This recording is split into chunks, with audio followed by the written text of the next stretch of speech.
भोपाल से प्रस्तुत हैं प्रादेशिक समाचार। नमस्कार, समाचारों के साथ मैं जितेंद्र रघुवंशी। पहले मुख्य समाचार। मुख्यमंत्री डॉक्टर मोहन यादव ने शिवपुरी में डिफेंस प्लांट का शिलान्यास किया।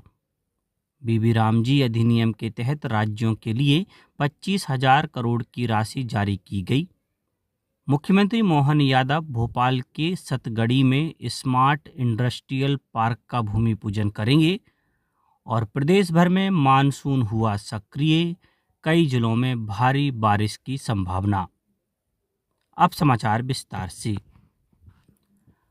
केंद्रीय संचार एवं पूर्वोत्तर क्षेत्र विकास मंत्री ज्योतिरादित्य सिंधिया और मुख्यमंत्री डॉक्टर मोहन यादव ने शिवपुरी में अदानी समूह के लगभग 2500 करोड़ रुपए की लागत वाले अत्याधुनिक डिफेंस मैन्युफैक्चरिंग प्लांट का शिलान्यास किया।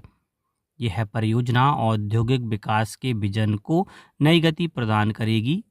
परियोजना के माध्यम से क्षेत्र के छोटे एवं मध्यम उद्योगों को रक्षा उत्पादन की सप्लाई चेन से जुड़ने का अवसर मिलेगा।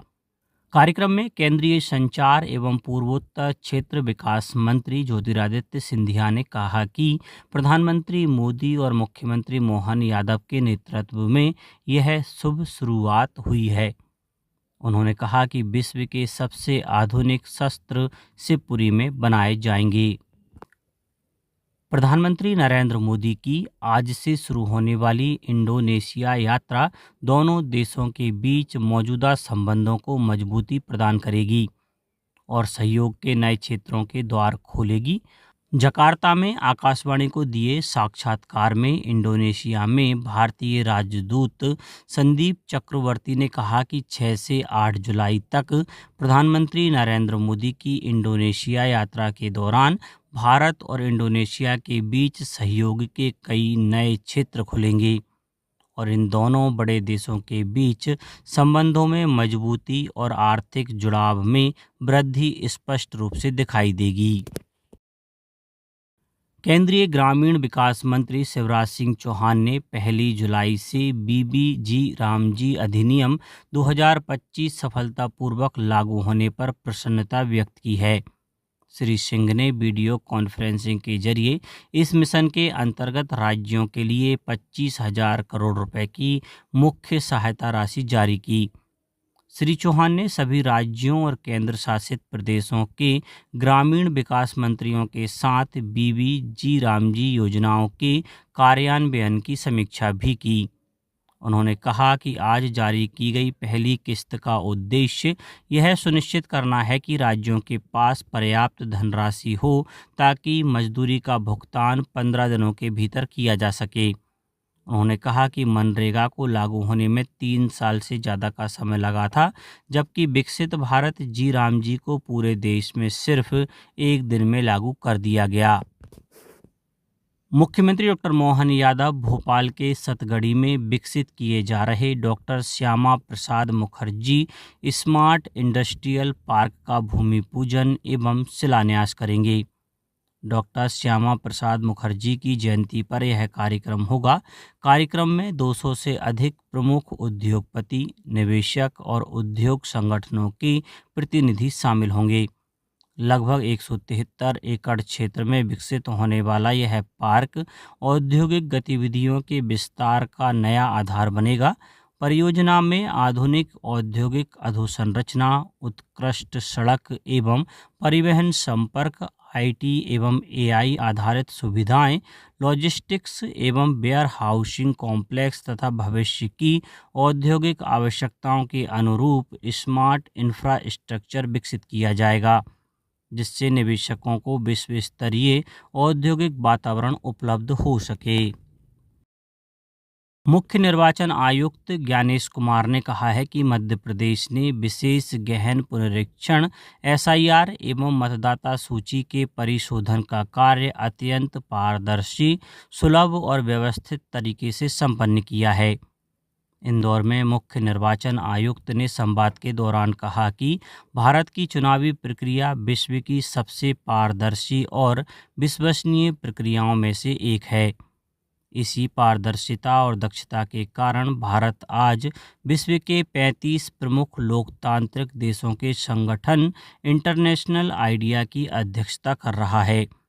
उन्होंने देशवासियों से आह्वान किया कि वे राष्ट्र की उन्नति, समाज के विकास और मानवीय मूल्यों को सशक्त बनाने के लिए समर्पित भाव से कार्य करें। मुख्य निर्वाचन आयुक्त ने खंडवा जिला स्थित प्रसिद्ध तीर्थ नगरी ओमकारेश्वर में ज्योतिर्लिंग भगवान ओमकारेश्वर ममलेश्वर के दर्शन किए। दर्शन के बाद मुख्य निर्वाचन आयुक्त ने भावुक होकर बताया कि साल 2003 में देश के सभी 12 ज्योतिर्लिंगों के दर्शन करने का संकल्प लिया गया था। लगभग 23 वर्षों की यह आध्यात्मिक यात्रा ओमकारेश्वर में पूर्ण हुई। सरकार ने तरल प्राकृतिक गैस एलएनजी की आपूर्ति से आपातकालीन पाबंदियां हटा ली हैं। यह निर्णय पश्चिम एशिया संघर्ष में युद्ध विराम के बाद हॉर्मुज जल डमरू मध्य से प्राकृतिक गैस की आपूर्ति फिर शुरू होने के बाद किया गया है। पेट्रोलियम और प्राकृतिक गैस मंत्रालय ने एक अधिसूचना में कहा है कि प्राकृतिक गैस आपूर्ति नियमन आदेश 2026 में संशोधन किया गया है। सरकार ने सोशल नेटवर्किंग साइट इंस्टाग्राम पर सशुल्क विज्ञापनों में बाल यौन शोषण और दुर्व्यवहार सामग्री के प्रसार को लेकर मेटा को एक कड़ी चेतावनी जारी की है। आधिकारिक सूत्रों के अनुसार सरकार ने इंस्टाग्राम को ऐसी विषय वस्तु को बढ़ावा देने और इसकी पहुंच को सुगम बनाने वाले सभी विज्ञापनों और सामग्री को बंद करने का आदेश दिया है। इलेक्ट्रॉनिकी और सूचना प्रौद्योगिकी मंत्रालय ने मेटा से 7 दिनों के भीतर विस्तृत स्पष्टीकरण मांगा है। सरकार इस बात की समीक्षा कर रही है कि क्या प्लेटफॉर्म ने भारत के मध्यस्थ सुरक्षा दिशा निर्देशों का अनुपालन किया है। मुख्यमंत्री दिव्यांगजन शिक्षा प्रोत्साहन योजना के तहत वित्तीय वर्ष 2026-27 के लिए 31 अगस्त तक ऑनलाइन आवेदन आमंत्रित किए गए हैं। सामाजिक न्याय दिव्यांगजन कल्याण मंत्री नारायण सिंह कुशवाहा ने कहा कि प्रदेश सरकार दिव्यांगजनों को शिक्षा, तकनीक और गतिशीलता से जोड़ने के लिए निरंतर कार्य कर रही है। उन्होंने पात्र विद्यार्थियों से समय सीमा के भीतर आवेदन करने तथा जिला अधिकारियों को योजना का प्रभावी क्रियान्वयन सुनिश्चित करने के निर्देश दिए हैं। अब बात मौसम की। प्रदेश में मानसून पूरी तरह सक्रिय हो गया है। मौसम विभाग ने प्रदेश के कई हिस्सों में भारी से अति भारी बारिश की चेतावनी जारी की है। भोपाल, इंदौर, उज्जैन और नर्मदापुरम संभाग में वर्षा का सबसे अधिक असर रहने का अनुमान है। मौसम विभाग के अनुसार 9 जिलों में अति भारी बारिश को लेकर ऑरेंज अलर्ट जारी किया गया है। वहीं उज्जैन, इंदौर सहित 20 जिलों में भारी बारिश की संभावना जताई गई है।